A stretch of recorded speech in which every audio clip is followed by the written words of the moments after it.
Paul Bocuse, one of France's most famous chefs, has died aged 91. His restaurant held a 3-star Michelin rating for more than half a century, earning him the nickname of the Pope of Gastronomy. Rhodri Davies has more.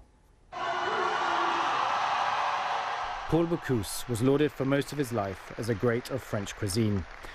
He was twice named Chef of the Century.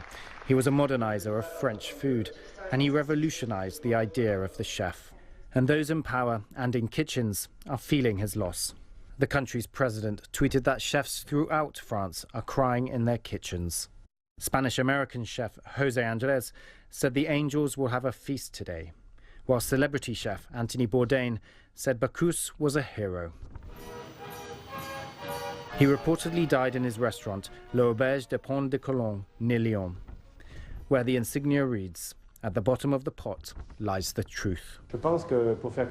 Truths learnt at home. Bocuse inherited the restaurant from his father, part of a family whose cooking was known since the 17th century. This long lineage led to his restaurant having 3 Michelin stars by 1965. 10 years later, he'd received France's highest award, Légion d'honneur.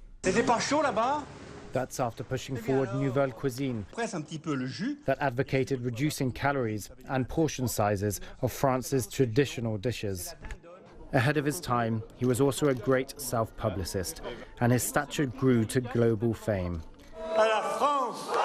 That led to having the Bocuse d'Or competition, or so-called Chef Olympics, named after him.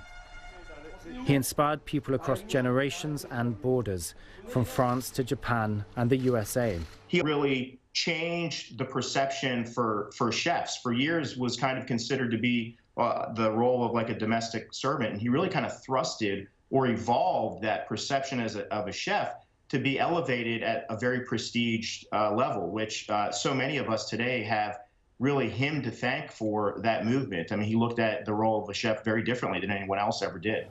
Bonjour, ça va? A large but disarming personality who was also known for his affairs, at least 2 long-term ones and many others. Bocuse died aged 91 after several years with Parkinson's disease. Rhodri Davies, BBC News.